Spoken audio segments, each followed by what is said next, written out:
Welcome back and hello if you are new. So thank you so much for tuning in. Opting for a minimalist approach, Port Noir adopt the idea of this kind of 3-minute pop song structure but with the camouflage of prog. And with the new routine, the band have slowly but surely crafted the sound which essentially sounds like 1/3 Muse, 1/3 Rage Against the Machine and 1/3 Leprous. And Port Noir are definitely onto something with this record, but does it hold up all the way through?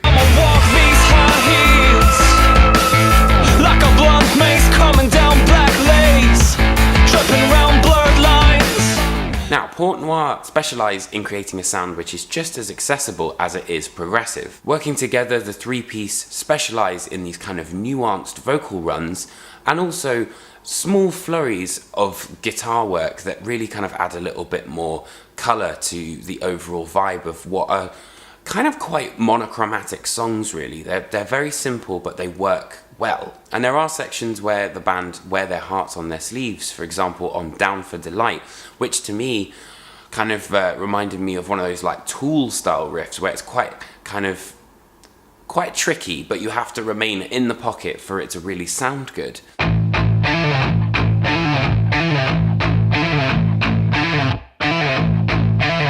There are various different examples of how the band use bass really well, but I would say that it's the likes of Drive, which is a lot more distorted and has more of a contemporary rock approach to it.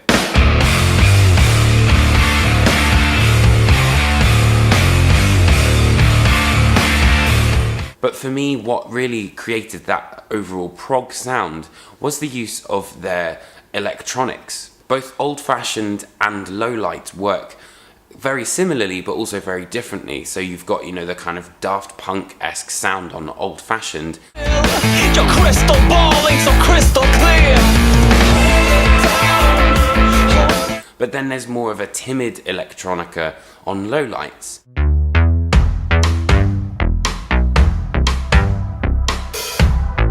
But instead of sounding like an 80s rehash style band, Port Noir remain, with a very modern sound, and that I think is one of the big strengths of the new routine. There's also very much a pop sensibility when it comes to the drums, particularly on Champagne, because there's enough space for the song to kind of move around a little, but they've essentially got that 3-minute classic pop structure.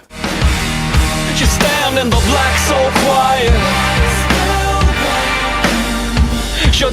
A special mention needs to go to Love Anderson's vocals, who his range is really interesting and highlights so many different little areas of the song. For example, in Old Fashioned, where he really kind of carries the song. And they all lack passion. The new beat. Or in Blow, where there's kind of almost more of a subtle dynamic to his sound. Bottle acting like it's on where you are. Don't you worry about it, no one will give a... Nevertheless, as I mentioned before, Port Noir have a lot of influences which are quite evident on the album, particularly on 13, which for me sounded almost kind of like a combination of Beastie Boys meets Rage Against the Machine.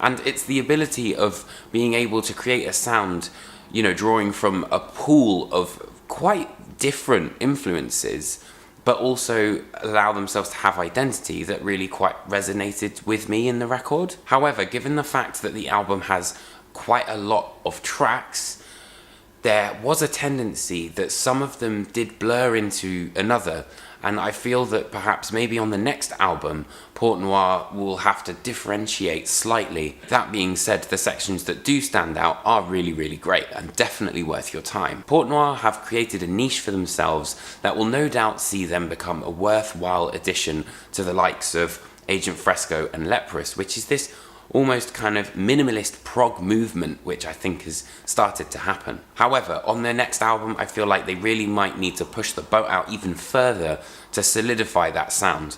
But this time round, it's a very interesting record and it's incredibly well written. And for that reason, I'm going to give the record a 3.5 out of 5. So I hope you guys enjoyed this video. If you did, hit that like and subscribe button. Be sure to check out all my album reviews, interviews and all that good stuff. Let me know what you thought of the video below, and I will see you guys next week for another album review. Alright, take care, friends.